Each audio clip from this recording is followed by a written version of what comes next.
I dame i gospodo, dobrodošli na Sandbox.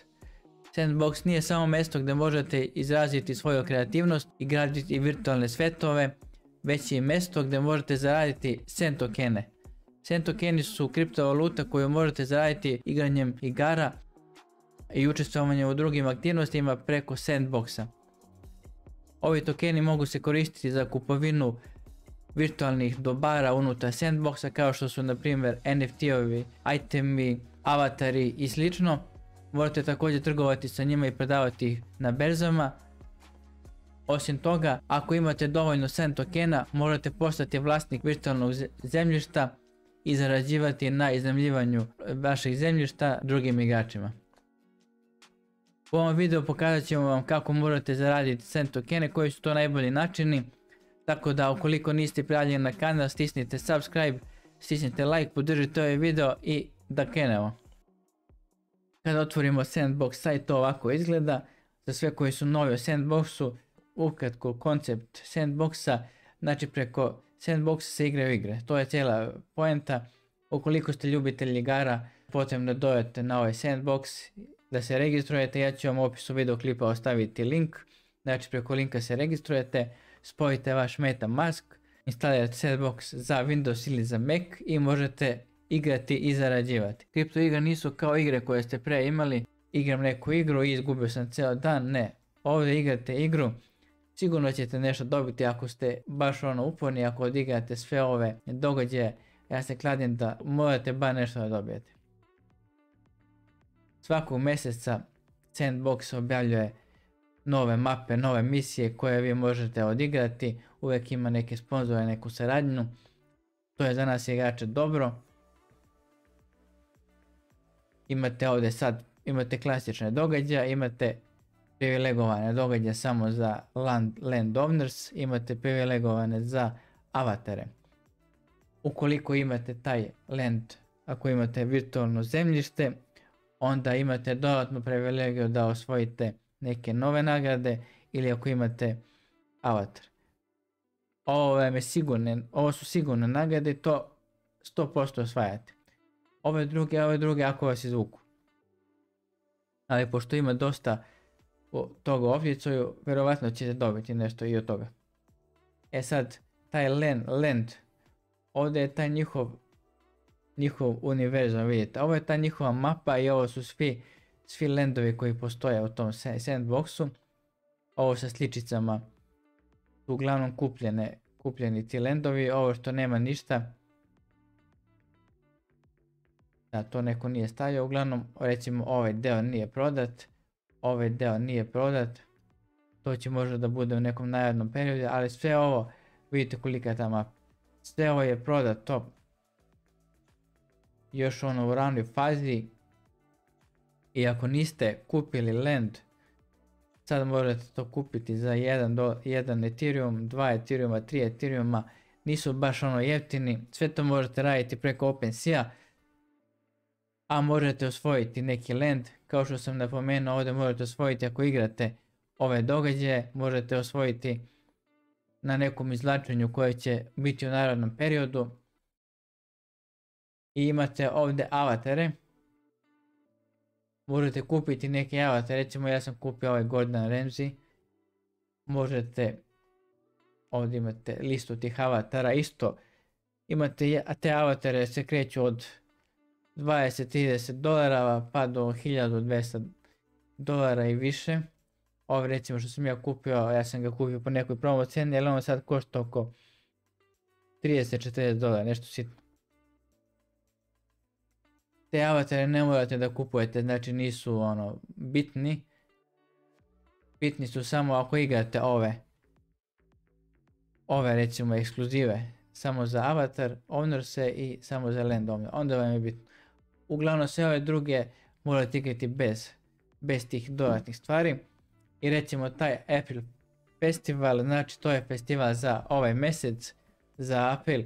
I ovdje su dostupne te mape, ovaj experience, to je jedna mapa koja ima recimo 13 questova. Ovo je druga mapa koja ima 23 questova i svaki quest nosi otprilike 1 EP. Kada skupite 200 EP onda ste završili ovdje i možete učestvovati u ovoj, znači u ovom delu igre. I šta možete dobiti? Možete dobiti Premium Land, što je dobra stvar, odlična stvar. Ako vi dobijete džabe Premium Land, pa to je ekstra. I to poslije prodate za 2 Ethereuma, pa vi ste na konju, baš vas briga. Ethereum skoči na 4000. Možete dobiti recimo NFT, high value NFT. NFT znate da imate skupe neke NFT-evi koji koštaju oko 2000 dolara. To ako dobijete, onda isto ekstra. A možete dobiti nešto malo senda, možete dobiti 100 senda, 50 senda ili 15 senda. To je opet dobra stvar. Šta je potrebno? Znači samo da odigrate ove misije i da skupite 200 EP. Znači ne morate čak ni sve ovo iz ove liste. Bitno je da skupite 200.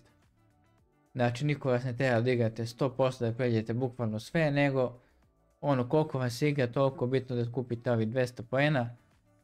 Imate ovdje na mapi. Na mapi imate sva ta dešavanja. I uglavnom je sve ovo dostupno za igranje. Ovo što nije dostupno to će biti tokom mjeseca. I piše vam recimo, piše vam ovdje svaka oni to zove experience, ajde. Doživljaj, ovo je doživljaj, ovo je drugi doživljaj, ovo je treći doživljaj. Znači to zove map, to je mapa otprilike. Imate na mapi 7 questova i onda to igrate. Tu imate različite ove vrste, imate interesantne stvari, imate baš onako kreativne, imate neke što su manje kreativne, imate neke što su baš ono, evo čekaš da ih završiš, da ih batališ, uglavnom su solidni, interesanti su, baš onako zanimljivi. U zavisnosti od firme koja je to radila, imate ovdje recimo Ledger je radio svoju tu igru i ona je onako solidna, imate ovdje ocjenu kako su ljudi ocenili. Imate recimo ovaj Jungle, Magic Island, on isto zanimljiv, ovo je Brazil.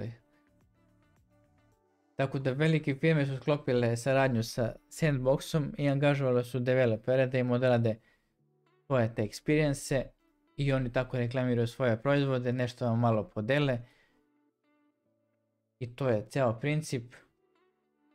Imate čak i neke manje developere ovdje što su svoje projekte izbacivali. Imate neke igre sa takmičenja, Sandbox organizuje takmičenja. Pa oni ubace čak i ovdje neke od tih. Interesantno. Možete sve to čisto probati. Igra izgleda nešto kao Minecraft.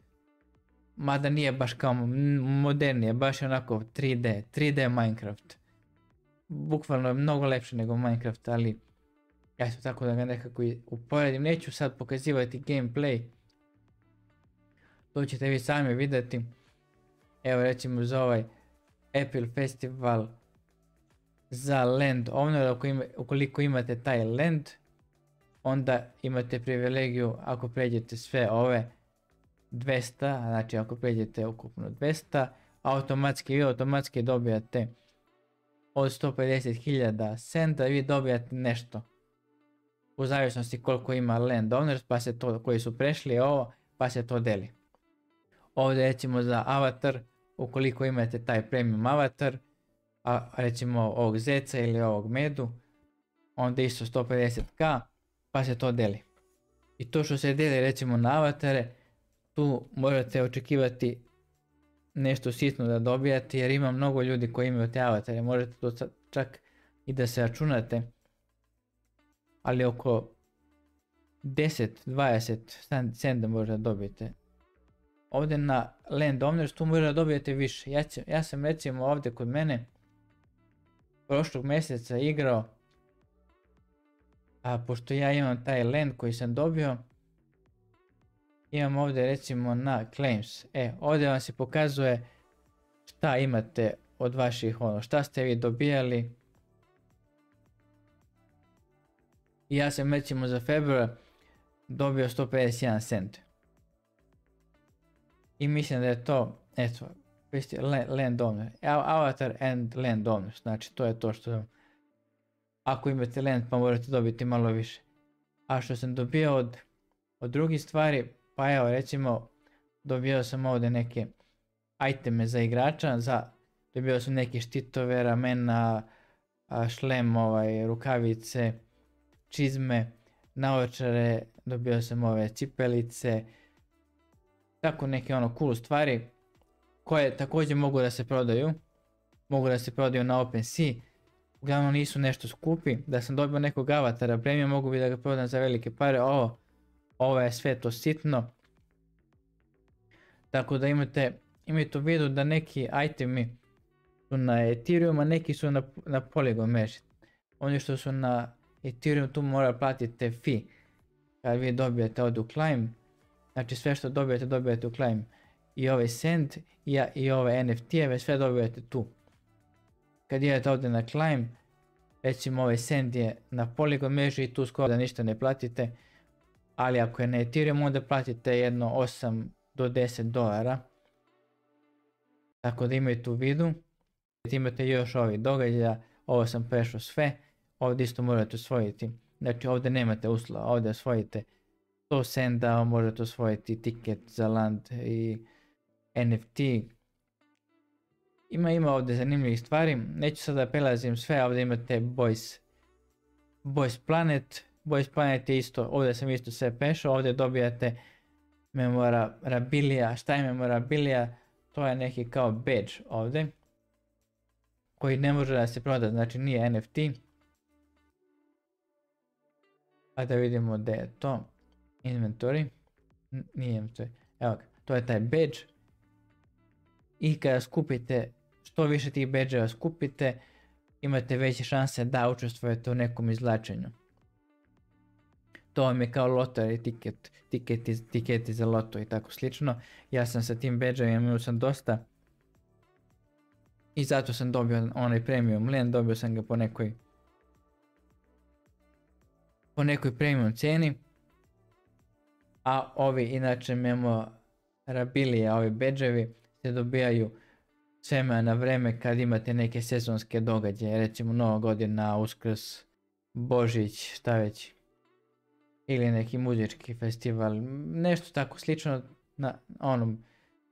dobijate taj badge i to je dobro da skupljate. I eto, to bi bilo to u ovom videoklipu. Ukoliko rešite da igrate ovaj Send, da se oprobate da vidite kako to izgleda, možete probati preko linka koji sam ostavio u opisu videoklipa. Meni je zanimljivo, ja sam zaradio dosta tih NFT-a, dosta sam prodao. Ovaj Send je dobra stvar što se zarađuje, možete ga staviti na staking, imate taj staking, to nisam pomenuo, ali kada zaradite malo više Send, imate ovaj staking i tu stavite staking i dobijate procenat. Dobijate 5% ili 18% ukoliko imate land. Tako da to je to, ja vam želim puno sreće da dobijete neki koristan NFT, pa da ga prodate za par hiljada i onda da uživate. Evo, ja vas pozdravljam i vidimo se u nekom novom klipu. Pozdrav!